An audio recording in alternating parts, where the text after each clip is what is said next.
Alexa, accept call. You received a call from an inmate incarcerated at the Department of Corrections. Well, well, as I live and breathe. How are you, young lady? Oh my goodness, you sound fantastic. I can just feel the thrill and excitement in your voice. Looks like you got good news here, huh? Well, not okay. A whole bunch of good news. Okay, well, that's good. Well, I know the last time we were talking, your daughter was in Arizona with your ex. Uh huh. Okay, so you're probably one of the few people locked in prison that's happy to hear that somebody else goes to prison. Well, that's kind of different. That's definitely different. So I guess he got tempted to go back to his old ways, huh? Oh, well. Yep, yep, I know how it is. So what are you going to do with your daughter? You going to try to get her back to Georgia? Yeah, okay. So where is she now? Oh, with the okay, all right. So you have some relatives down there that okay. Well, yeah. Well, I think he just wanted to get as far away from you and surround her with his relatives, and that's fine. But it's nice to know that his sister's on your side. So I think she'll do a good job. Yeah, from what I understand, he reverted back to the identity theft. Yeah, I guess times just got tough for him down there. Well, that's good. Well, it's nice to hear that you're happy. Yeah. So, what's your next move? Are you going to get a lawyer and try to straighten things out? Okay. Well, that's nice of her. So she'll hold on to her for a little while. Okay. If you want, you can give her my number and she can call me and I can work with her on your little daughter and just try. Is she at least talking to you? You able to call her? Oh, good, good. Because I know how much you care about her. I mean, you got her name tattooed. Yeah, yeah, that's right. Whoa, whoa! Slow down, young lady. Slow down.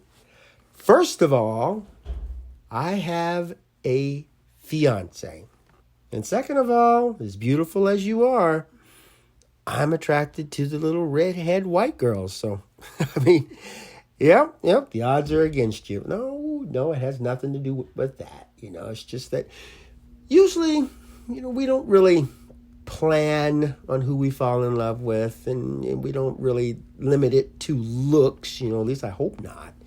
That's something for art. If you have an eye for art and you want to buy a painting or a statuette or a figurine and display it prominently in your home, that's one thing. But it takes a whole lot more when you're in a relationship. I'm sure you know that. What attracted you to Brian? He did. Oh, okay. All right. So, handsome man.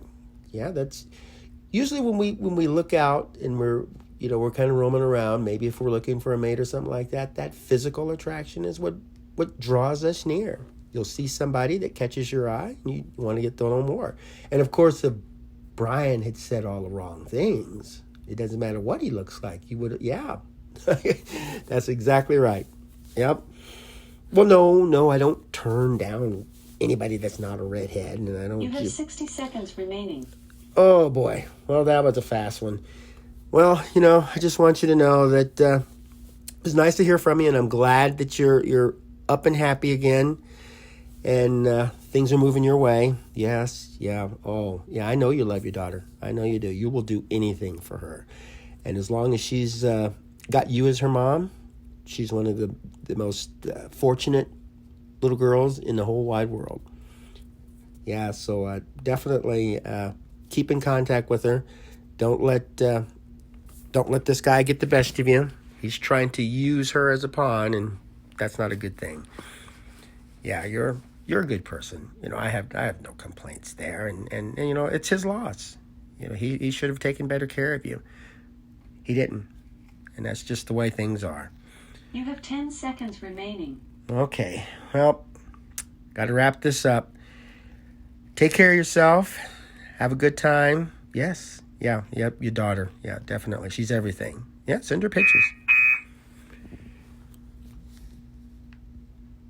Okay. There you go. Wonderful little 5-minute call. That was just absolutely spectacular. A lot of times for the folks that's locked up, that 5-minute call, or even, if they were lucky enough to get a little extra time in the visit, they mean a lot. And it means a lot to those of us out here too. When I'm talking to my fiance, it's fantastic. It's just, it just can light up my whole world. And I like hearing good positive feedback from phone calls and visits. I think that's the best tool we have to keep people from going back. They have a reason. Now, with the case with Laquisha here, she's got a daughter that's in a different state. Now her daughter's staying with her ex's sister, who thinks that he's treated her really bad. He's disappointed in it, and so that's good. She's got an ally, and that's good too. And as long as she knows her daughter's out there and safe, she's going to be comfortable, and the time will go by a little easier. And staying in contact with her is going to be fantastic too. It's just a shame that, being that far away and with that family dysfunction there, she's not able to get a good visit or something with her. But just to give you an idea of Laquisha, she met this guy. They hit it off, and they were able to have a good relationship. Child came out of it. And then I'm going to say the finances just got out of hand. It's tough when you take two independent lives and put them together and then add a third, one that's dependent, that needs both of you. And I'm sure Brian really wanted to impress her, really wanted to support his family. And, the stress got to him. So he wound up being a little abusive, and Laquisha was more or less on the verge of leaving him. She changed her mind when he was able to get a job and get him a place to live. And then he was laid off due to the COVID outbreak and, with unemployment and stuff. And I tell you, I've been around some babies. And those little poop factories, from what I understand, they go through diapers like there's no tomorrow. And they sprout. I don't see how they grow, because everything that goes in the mouth comes out quickly. And then you have to throw those little dirty diapers away and put more on. What is it, maybe 4 a day? So they can be pricey. The formula can be pricey. Medical, pricey. All these things are not covered when people fall on hard times. They have to do it on their own. And these two folks didn't know about all of the assistance out there. And there's a multitude of assistance, but they were so independent, so bent on proving something. I don't know what it is. And, him having had a history of identity theft, he taught her, and both of them made some really good money, breaking the law. And then he messed up. They both got caught. And he turned on her. It was all her fault. She was a gang leader and blah, blah, blah, just so he can get off and be with his daughter.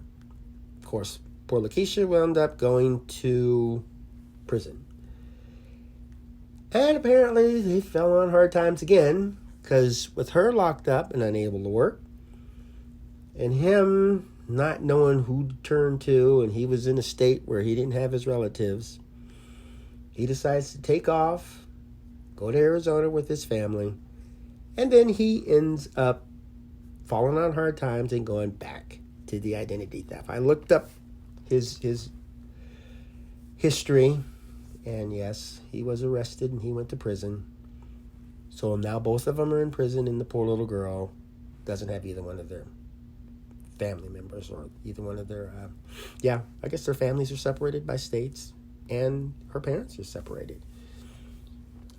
I'm going to try, hopefully I'll get the number to her daughter's aunt, and I'll be able to talk with them, and we can see what we can do. There's a lot of resources out there that can help them out, a lot of agencies that are working with folks. And, when they find out they're not alone, I think they're more likely to stay away from committing crimes and stuff. I don't know. There's no guarantee. Not one person out there is exactly similar to the other person, so you can't just say you automatically were caught with drugs, so you automatically have to go to prison for 5 years and you automatically get the felon added to you. We can't say that. Once again, that's why we have court systems out there, so that people can listen to the story, find out what happened.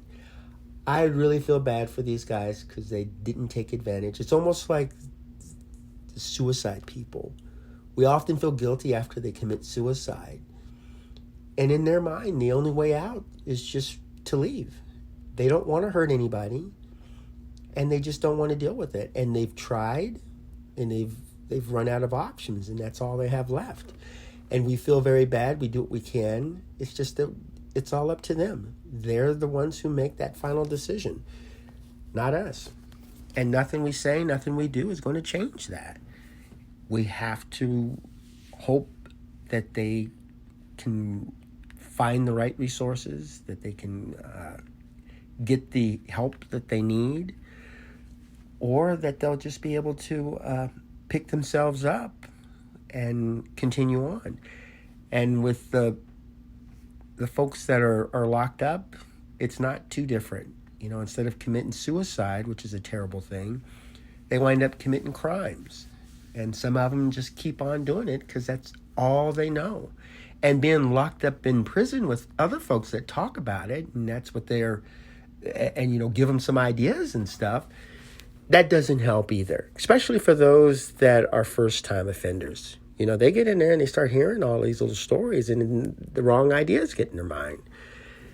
And they don't have a chance to grow. And so we need programs, we need supportive relatives and supportive friends, supportive family that will talk to them and let them know that they're there. Not that they'll fix everything. It's just that they're available to them.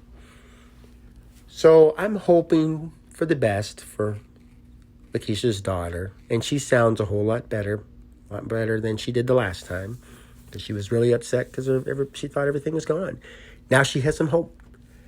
And if we can keep that going, who knows? Maybe she'll stay out of trouble. Maybe she'll be able to get back on the right path.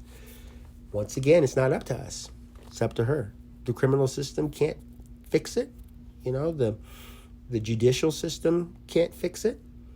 And certainly joining gangs or trying to self-medicate, that's not going to fix it either. There are alternatives out there. The only way to find out is just to sit down with Laquisha and sit down with her ex, Brian, and find out what's going on. What can we do? Where do you see yourself in 5 years? And hopefully Angela will be strong enough to make it through without both her parents. And both her parents will find that there are things in life more important than committing crimes. Now, that's my little say for today. Thanks for tuning in. Go out, have a great day, and make wonderful memories for tomorrow.